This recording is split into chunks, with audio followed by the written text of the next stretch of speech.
Welcome to BAKUNZI Foundation, the foundation of life and love.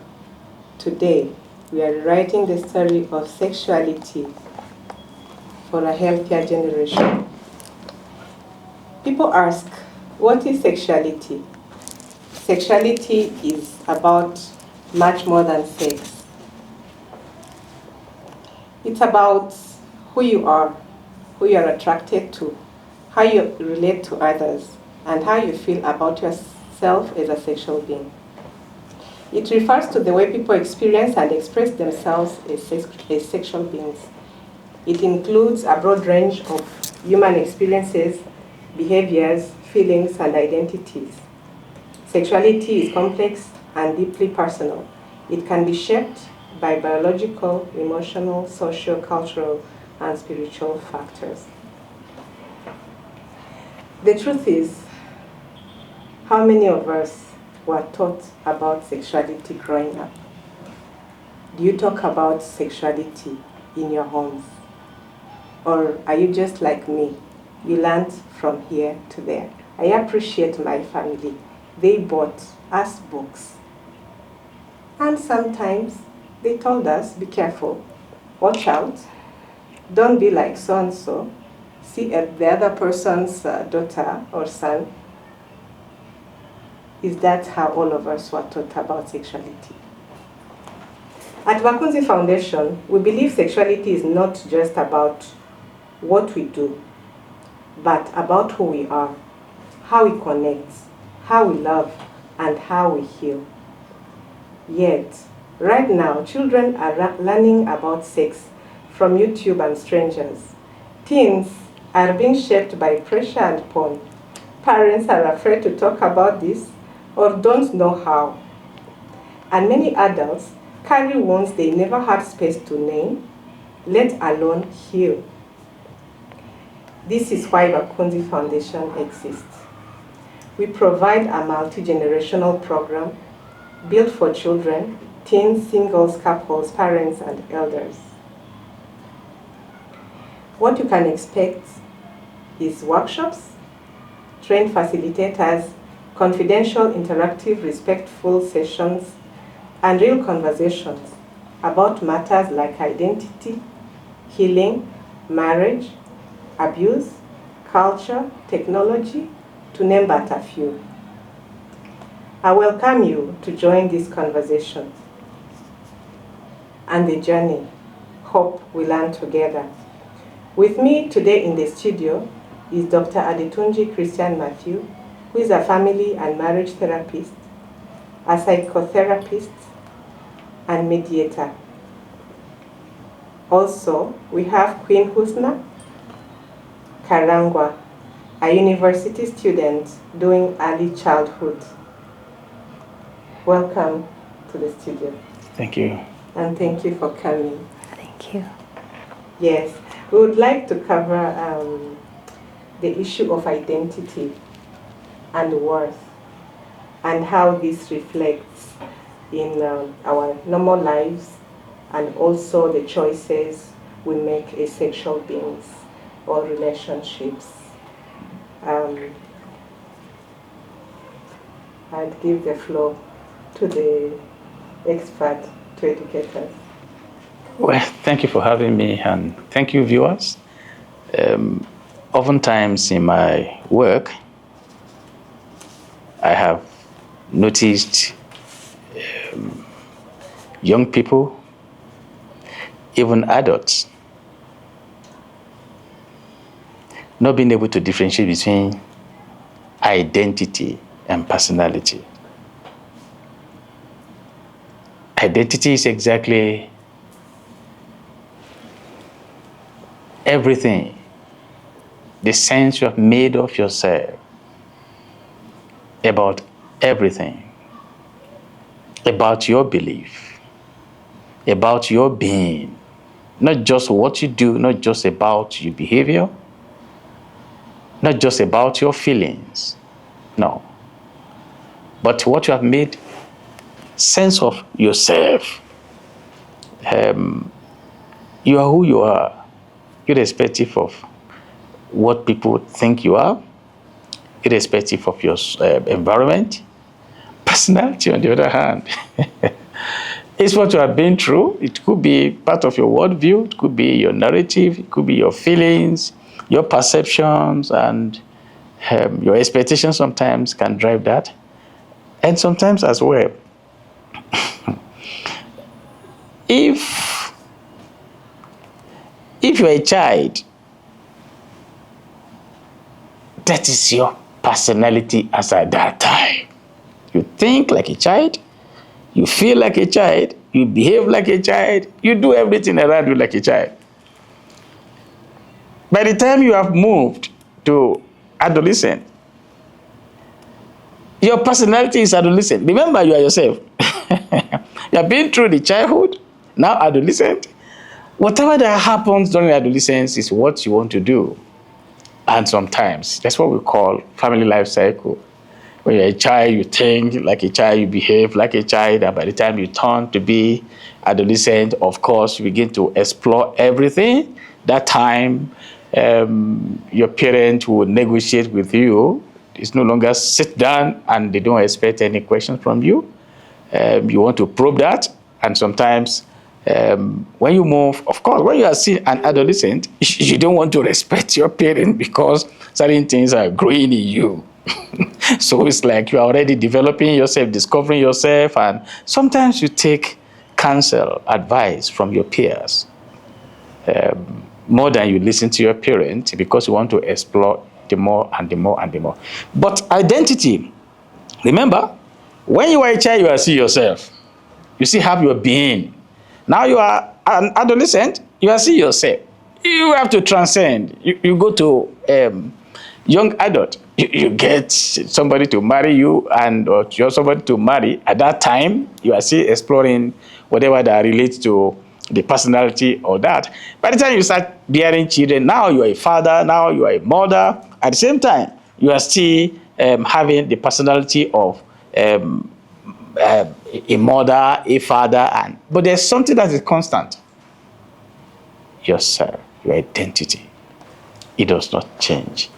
And people, when you watch home video, somebody can act like a god or like a devil. That's a personality. It's reading, it's acting script. But your real self is still there. You got to nurture it. You got to first identify who you are and what. You see, let me quickly make the distinction between identity and personality in a simple way. Your identity is who you are. Your personality is what you are. You are who you are, irrespective of what you are going through. In fact, whatever you are doing, what you are going through, the challenges, the abuses, and all that does not define who you are. This is strange. So, I appreciate the fact that there is science to humanhood. Science to humanhood. You know, we respect engineers, they deal with constructions, maybe machinery, but I think it's high time to appreciate human sciences and to bring them into the market. We want to identify through good identity. How can fathers an identity? Because they are role models. What exactly is a good role model when it comes to identity? Because children copy.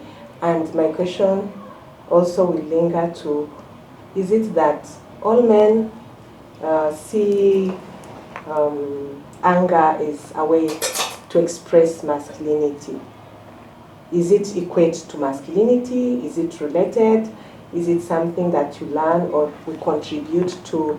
And if not a good, if anger is not equate to masculinity, then what is the right kind of identity for man or good father? Well, thank you for that question. We know in psychotherapy that anger is a secondary emotion. At least nobody will just begin to get angry. There must be something. It's reacting to something. So I have heard that a few times. it does not equate to it. The truth is, our hormones, just like ladies have hormones, and sometimes if you don't exert your energy, and if you see, mostly African men bottle a lot of things. For instance, the stereotype, men are not supposed to cry, which is totally wrong. Men can cry. In fact, Men should cry. oh, when it was God that made us know that Moses was by that sea, that time was crying. Nobody would have known. And God had to ask him, Moses, why are you crying? He said, I was afraid. And you remember Jesus had to cry when he was at Lazarus' tomb, somewhere the book of John chapter 11. So men can cry. But we don't allow African men to cry. They can express themselves. When they are not feeling good, please let this guy say he's not feeling good. When he's happy. Don't call him a woman for expressing himself. No. We all have feelings. We all have feelings. We are humans.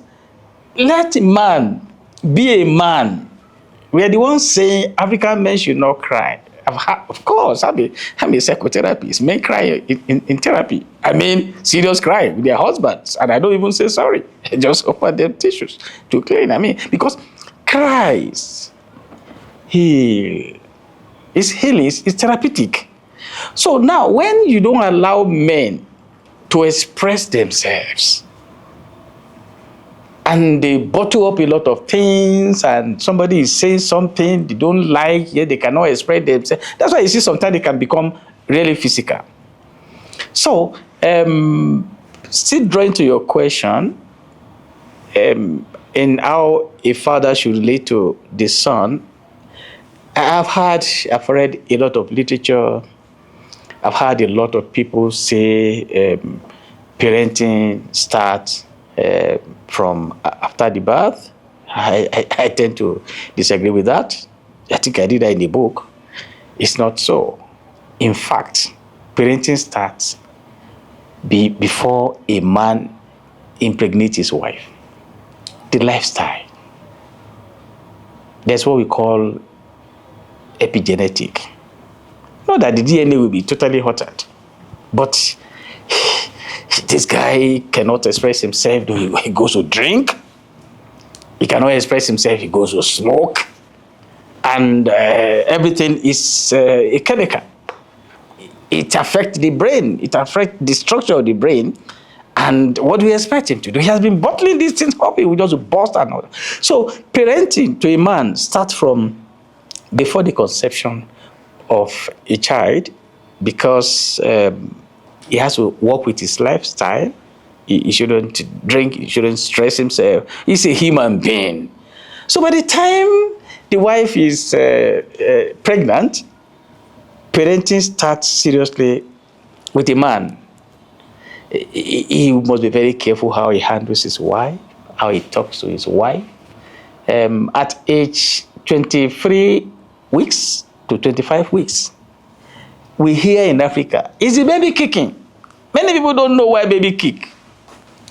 Babies kick. They respond to outside noise.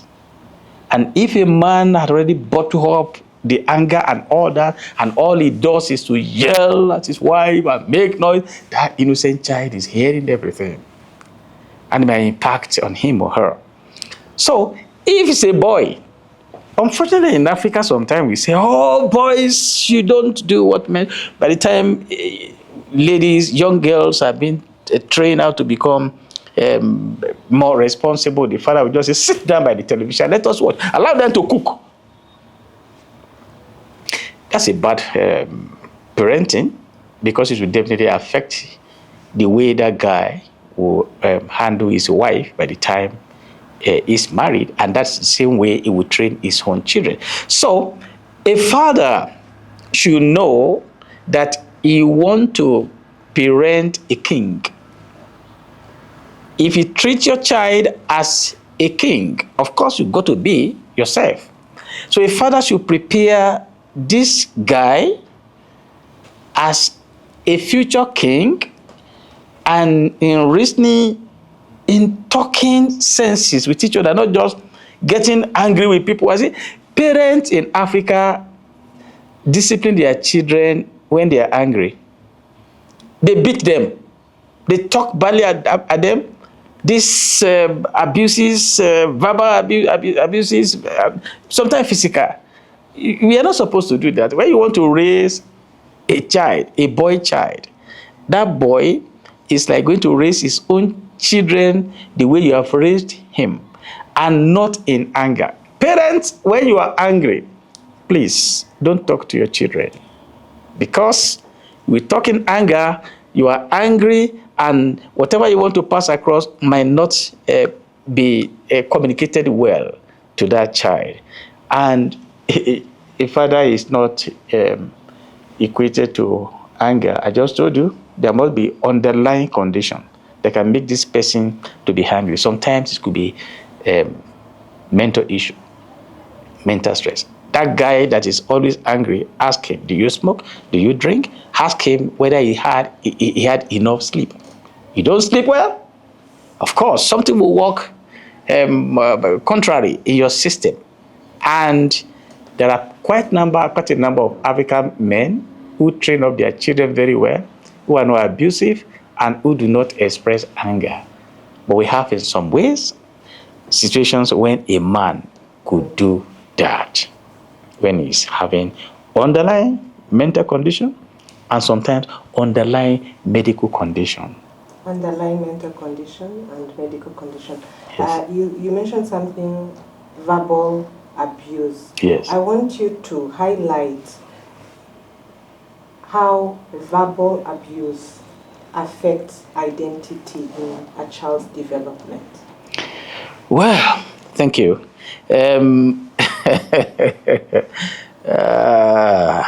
I started counseling since 1986, and I've had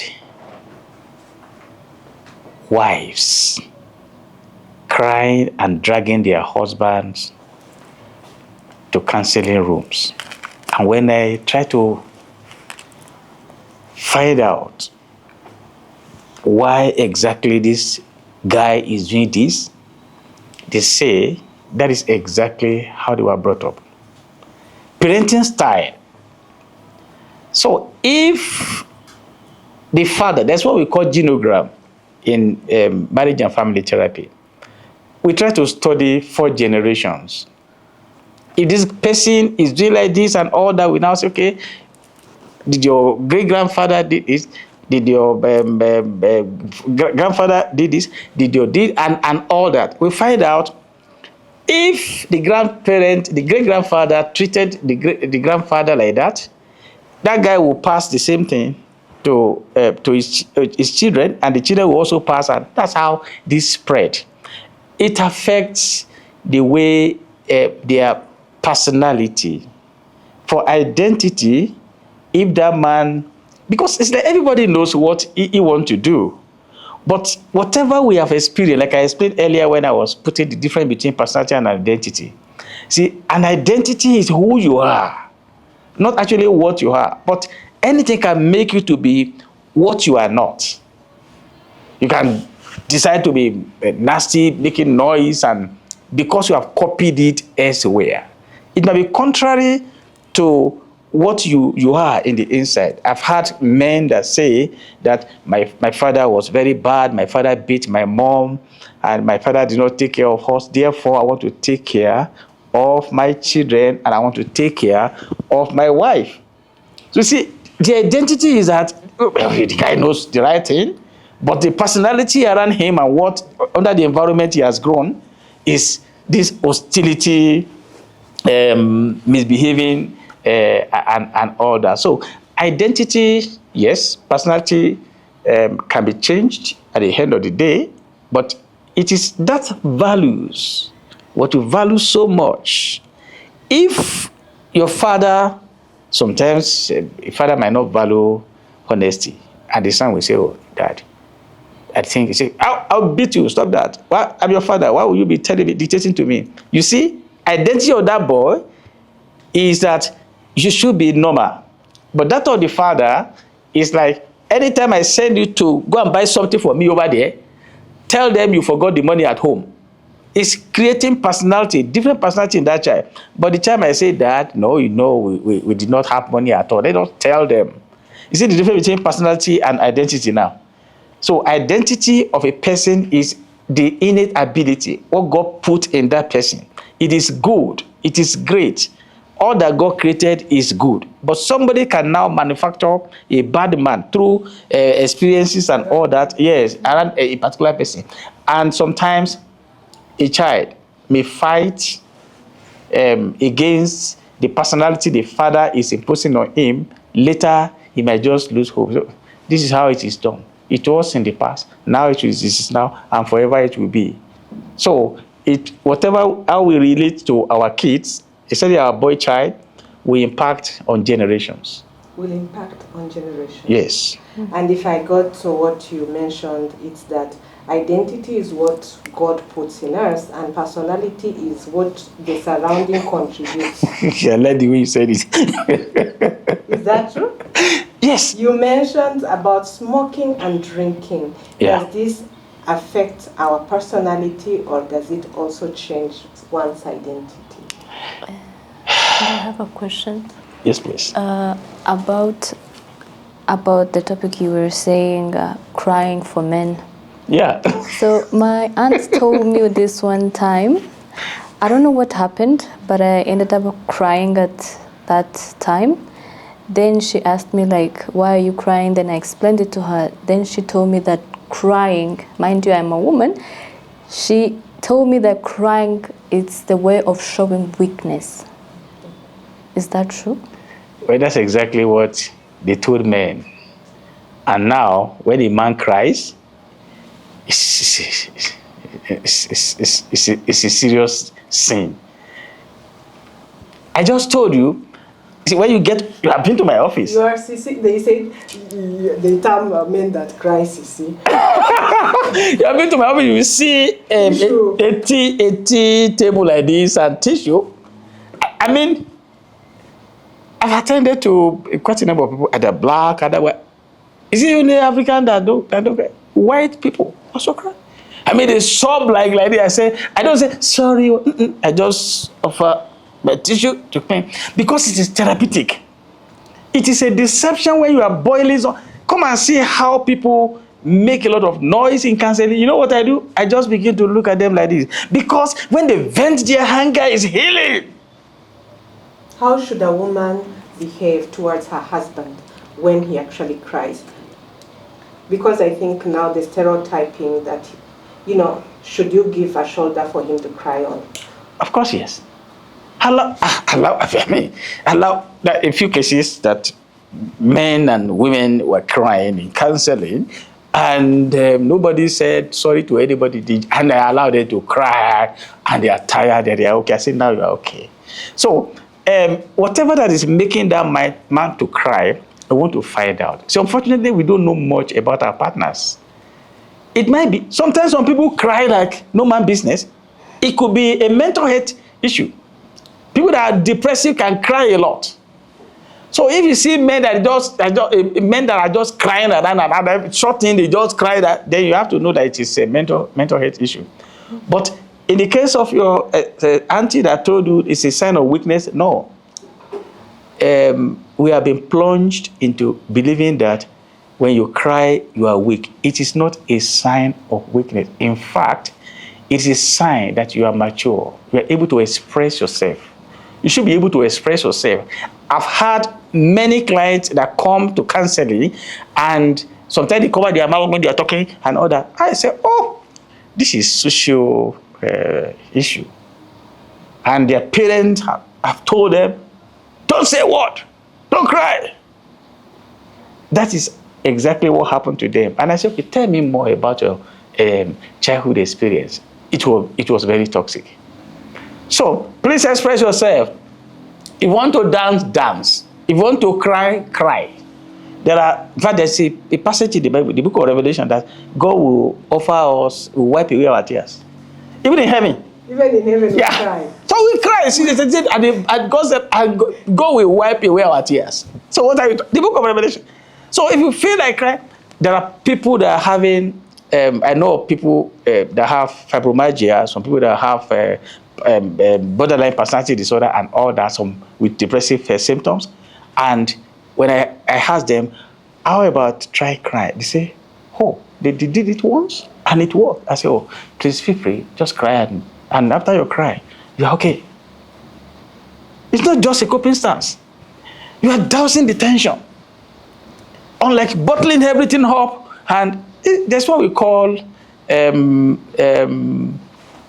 empty chair approach. When your husband will not allow you to talk, and will not allow you can't express yourself and whatever, I put a chair before you, I say, that's your husband seated there. Tell him anything you want to tell him. And begin to talk and begin to abuse it and all that, and begin to cry there. After they cry, I say, are you okay? I say, I'm very much okay. So it's therapeutic to cry if you feel like crying. Don't say it's not a weakness. No. So they are already saying that cry is also a weakness for a woman. No, please express yourself and cry if you want to cry. No, thank you very much for your education. And I want to go back. Many of our conversations, you come back to this statement when you are reviewing a patient or a case. You want to know whether this person smokes or drinks. How is it related to your profession or to somebody's identity, personality, behavior? Okay. I once lived at Kimaronko. I was coming one day, I saw a guy smoking. And I saw the way he was smoking. And I said, sorry, my name is Christian. And I just want to talk to you about this book. How many stick of cigarette do you take per day? He said, sometimes 12. Sometimes I say, how? Do you know the implication of this? He said, I'm a doctor. And I know the implication. I said, if you know the implication that you can have esophagus cancer, liver cancer, I began to itemize them. He said, I know, but see, I attend to my patients and I don't have enough time to go and that. That's one. A guy walked down to my office, doctor, I have mental problem. I looked at him, I got up. I embraced him for a few seconds. He didn't know what I was doing. I held his two hands for a few seconds. He did not know what I was doing. I was checking his pulse. This guy was a normal person. I said, please sit down. I said, you don't have mental problem. He said, but I'm taking my medicine. I said, no, whatever you did to yourself, that you are this good, please continue doing it. And I ask, how many stick of cigarette do you take per day? He said 9. What about beer? He said 6. Now, what happened to you that you did not, that you are this okay? He said, my sister did not send the money from the US. So the sister will send the money to him. I will go and smoke and drink. I said, please, whatever it is. You see, in counseling, we ask questions when we are assessing you, that are you on any medication? Do you smoke? And all that. It is because we know the implication, the side effect of medicine on health, on mental health, can be very serious, and the effect of cigarettes can also be very serious, and the effect of alcohol. They are all chemicals. We inhale them, and we are secondary smokers as well. If somebody is smoking ahead of you, please bypass that person, because you are equally a smoker. And it's not very good for a pregnant woman as well, when you see all that. So, we know the implication of cigarettes. We don't actually tell them. There are some people that are alcohol dependent. We call them alcohol dependent. If you tell them to stop taking alcohol, they stop it, but they might have convulsion, they might have some serious sickness and all that. So there's a way we work with them, not just stopping abruptly. If somebody is taking so much of cigarette and all that, we can tell, hey, now you take 12 in a day, can you just reduce it? And some people will say, okay, they reduce it to 9, gradually they reduce it. They run away from counseling anyway until you got one. So reduce to 6, reduce to 4. Now I ask, now, did you die where you did not take 12? You are not taking 4. I say, no, I did not die. Did you have any sickness and all that? I say, no, I did not. Okay, we are just going over it gradually and gradually. They impact some diseases or the impacts, the effect of certain diseases on our system. That is why we try to find out, are you on, in fact, if you're on, if you take cigarette, it will affect the tablet you are taking. If somebody is having some psychiatric issue, illness, and is also taking cigarette or alcohol, it's either it does not work well or it worked twice. Yeah. All those things will impact it. It might work otherwise, and that person will not want to have that experience again, so he will drop his medicine. So that's why we ask such questions. Thank you, sir. You're welcome.